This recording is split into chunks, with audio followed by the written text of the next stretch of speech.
வணக்கம். ஜவை இஜட் from Javadhipatti Puthur. Power writer அப்படிங்கிற யூடியூப் சேனல் மூலமாக உங்களை மீண்டும் சந்திப்பு ரொம்ப மற்ற மகிழ்ச்சி. அத்தோட எங்கள் சேனலை சப்ஸ்கிரைப் பண்ணுங்கள், பெல் பட்டன் அழுத்த மறந்துடாதீங்க. அத்தோட எல்லாத்துக்கும் ஷேர் பண்ணுங்கள். அதாவது இன்னும் தேர்தல் தேதி அறிவிக்கப்படலை. தேர்தலுக்கு உண்டான ஏற்பாடுகளை தேர்தல் ஆணையம் எதுவுமே செய்யலை. ஏன்னா ஒன்றும் இருக்குது, ஒரு 10 மாதத்துக்கு ரேஞ்சுக்கு இருக்குது. இங்கிட்ட ஒரு 6 மாதம், அங்கிட்ட ஒரு 4 மாதம் ரேஞ்சுக்கு வரும். ஏப்ரல் மே ரேஞ்சு 2026 தமிழக சட்டப்பேரவை தேர்தல். ஆனால் இப்போவே ஆளும் கட்சி திமுகவே தேர்தல் பிரச்சாரத்தை ஸ்டார்ட் பண்ணிட்டாங்க. இதுதான் சாக்கு அப்படின்னு அதிமுகவும் எடப்பாடி பழனிசாமி ஸ்டார்ட் பண்ணிட்டார். அவர் மக்களை காப்போம், தமிழகத்தை மீட்போம் அப்படிங்கிற ரேஞ்சில் எடப்பாடி தன்னுடைய தேர்தலை கோயம்புத்தூர் பக்கத்தில் மேட்டுப்பாளையத்திலேருந்து ஸ்டார்ட் பண்ணியிருக்காரு. 7/7/2025 ஸ்டார்ட் பண்ணிட்டாரு. அப்படியே ஒரு குறிப்பிட்ட காலத்துக்கு தமிழகத்தின் 234 தொகுதியும் நான் சந்திக்க போகின்றேன். இது முதல் சுற்று தான். மீண்டும் அவங்க 2வது 3வது சுற்று போவாங்க. ஆனால் அந்த முதல் சுற்றுக்குண்டான ஒரு துவக்கம் எவ்வாறு இருக்க வேண்டும். சில பேர் இந்த நல்ல நேரம் கெட்ட நேரமாக பார்ப்பாங்க. ஆடிக்கு முன்னால் ஆரம்பிக்க வேண்டும் அப்படிங்கிற ஒரு சென்டிமெண்ட். அதன் அடிப்படையில் அதிமுக ஸ்டார்ட் பண்ணிட்டாங்க. திமுகவை பொறுத்த வரைக்கும் ஓரணையில் தமிழகம் அப்படிங்கிற ரேஞ்சுக்கு அவர் ஸ்டாப் பண்ணி இன்னைக்கு 50 லட்சம் பேர் இணைந்து விட்டார்கள் அப்படின்னு திமுகவிலிருந்து மிகப்பெரிய ஒரு தகவல் ஒன்று வருது. அது அவர்களுடைய கட்சி ஆளுங்கட்சி திமுக. அவங்க எப்படிப்பட்ட விஷயம் கையில் எடுத்தாலுமே சரி, அது மக்களுக்கு சாதகமாக எந்த வகையில் செய்ய முடியும் அப்படிங்கிறது அவரால் செய்து விட முடியும். ஏன்னா ஆட்சி கையில் இருக்குது, அதிகாரம் பணபலம் எல்லாமே கையில் இருக்குது. அதிமுகவை பொறுத்த வரைக்கும் அப்படி கிடையாது. பொதுவாக திமுகவை பொறுத்த வரைக்கும் அவருடைய கூட்டணி கான்செப்ட் ஸ்டெடியாக இருக்குது. விசிகா மற்றபடி தமிழக வாழ் உரிமை கட்சின்னு சொல்லிட்டு அடுக்கிட்டே போகலாம்.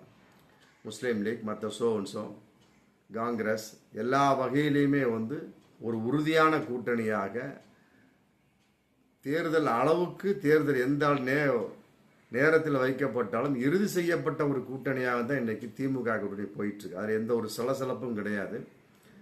சலசலப்பு வந்தது, ஆமாம், தமிழக வாழ் உரிமை தாவேகா சம்பந்தப்பட்ட விசிகா சம்பந்தப்பட்ட வகையில். மற்றபடி அதெல்லாம் அவருடைய தலைவர்கள் எவ்வாறு ஆஃப் செய்ய வேண்டும் ஆஃப் செஞ்சுட்டாங்க.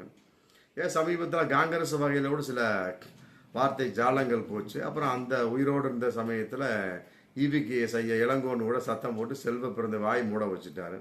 இப்போ இடையில கூட சத்தம் போட்டாங்க செல்வ பிறந்தகை, அதையும் வாயை மூட வச்சுட்டாங்க, முடிஞ்சு போச்சு. இப்போ சமீபத்தில் கூட தேவையற்ற முறையில் சில பேச்சுக்கள் நடந்தது. அதற்கும் காங்கிரஸில் முற்றுப்புள்ளி வச்சாச்சு. செல்வ பிறந்தகை சொல்லிட்டார், எல்லாம் திமுக கூட்டணி ஸ்ட்ராங்காக இருக்குது, எந்த மாற்று கருத்தும் இல்லை. அவர் தான் சொன்னார், திரும்ப அவரே ஆஃப் பண்ணி வச்சுட்டார். அதன் அடிப்படையில் திமுக கூட்டணியை பொறுத்தவரை ஸ்ட்ராங். ஆனால் அதிமுக கூட்டணியை பொறுத்த வரைக்கும் எந்த அளவுக்கு தொய்வாக இருந்து கொண்டிருக்கிறது அப்படின்னு நினைக்கிறப்ப கட்டாயமாக இவர்கள் வெற்றி பெற முடியுமா அப்படிங்கிறது இப்போவே மிகப்பெரிய ஒரு கேள்விக்குறியாக தான் இருக்குது. அதிமுக பாஜக கூட்டணி அது ஏற்பட்டு 2-3 மாதம் ஆச்சு. அமித்ஷா அறிவிச்சிட்டு போயிட்டார்.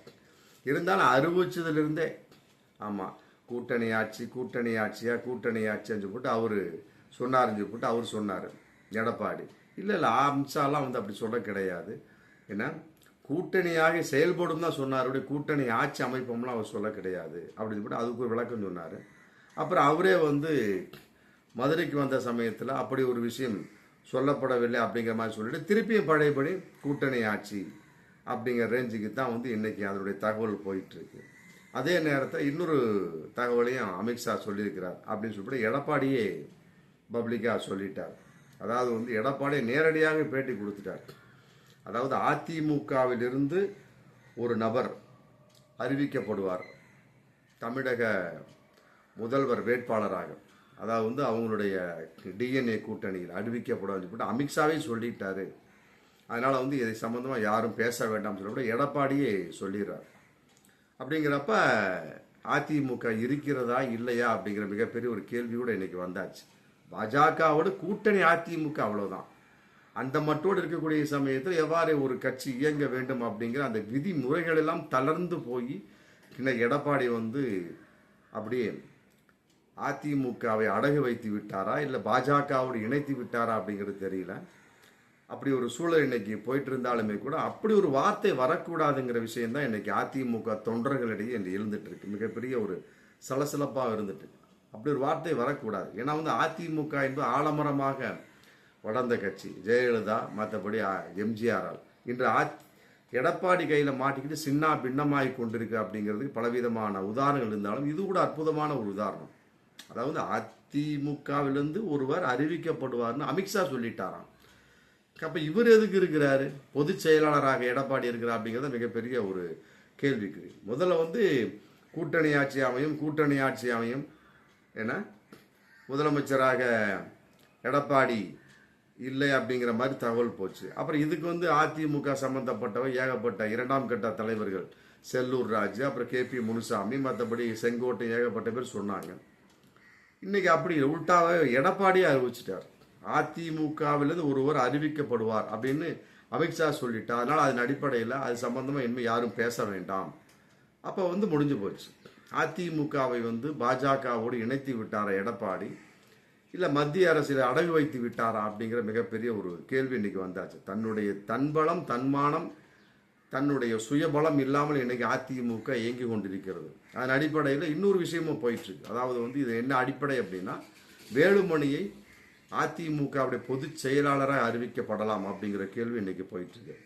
வேலுமணி அதன் அடிப்படையில் வந்து எடப்பாடிக்கும் வேலுமணிக்கும் மிகப்பெரிய ஒரு வார்த்தை, ஆமாம், சண்டை சச்சரவு வந்தது அப்படிங்கிற ஒரு சூழல். இதன் அடிப்படையில் பார்க்கின்ற பொழுது இப்போ சமீபத்தில் கோவைக்கு ஸ்டார்ட் பண்ணார் பார்த்தீங்கன்னா, மேட்டுப்பாளையத்தில் எடப்பாடி தன்னுடைய தேர்தல் பிரச்சாரத்தை, அதுக்கு செங்கோட்டையன் கூட கலந்து கொள்ளவில்லை. அதாவது கூட்டணி கட்சிகளுக்கு அறிவிப்பு சொல்லுவோம் சொல்லிட்டு பாஜகவுக்கு மட்டும் சொல்லியிருக்கிறாங்க. மற்றபடி தமாக, மற்றபடி ACS, பாரிவேந்தர் கட்சி, இன்னும் இந்த மாதிரி வந்து சில்லறைத்தனமான ஒரு உதிரியான ஒரு கட்சிகளுக்கு கூட சொல்லவில்லை. ஜெகன்மூர்த்தி கட்சி கூட சொல்லலை, எதுக்குமே சொல்லலை. ஆனால் வந்த வகையில் பாஜக மட்டும் தான் நின்னாங்க. மற்றபடி அந்த இடத்துல அடுத்த நாள் வந்து வாக்கிங் போகக்கூடிய சமயத்தில் எடப்பாடியோடு பேசுங்கள் இவங்க தான் கத்தம் போட்டிருக்காங்களோட யாருமே வந்து எடப்பாடியோடு கலந்து உறவாடவில்லை. இதே வந்து MK ஸ்டாலின் பாருங்க, ஒரு வாக்கிங் போனாலும் சரி, மற்றபடி வந்து ஒரு ECR ரோட்டில் வந்து ஒரு சைக்கிள் ஓட்டிக்கிட்டு போனாலும் சரி, உடனே ஒரு 100 பேர் 200 பேர் சூழ்ந்து கொண்டக்கூடிய சூழல். மற்றபடி உடனே ஒரு டீ கடையில் டீயை குடிப்பார், அங்கே ஏகப்பட்டவர் சூழ்ந்து அவரோட பேசக்கூடிய ஒரு சூழல். அதே வெளிப்பாடு எடப்பாடிக்கு இல்லை அப்படிங்கிறது பகிரங்கமாக இன்னைக்கு ஓப்பனாகவே தெரிஞ்சு போச்சு.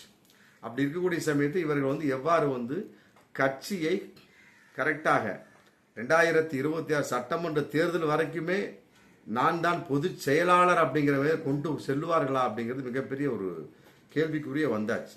அதிமுகவிலிருந்து ஒரு முதலமைச்சர் வேட்பாளர் அறிவிக்கப்படுவார் அப்படின்னா அப்புறம் அதிமுக எடப்பாடி இருந்து என்ன பிரயோஜனம் அப்படிங்கிற மிகப்பெரிய ஒரு கேள்வி வந்தாச்சு.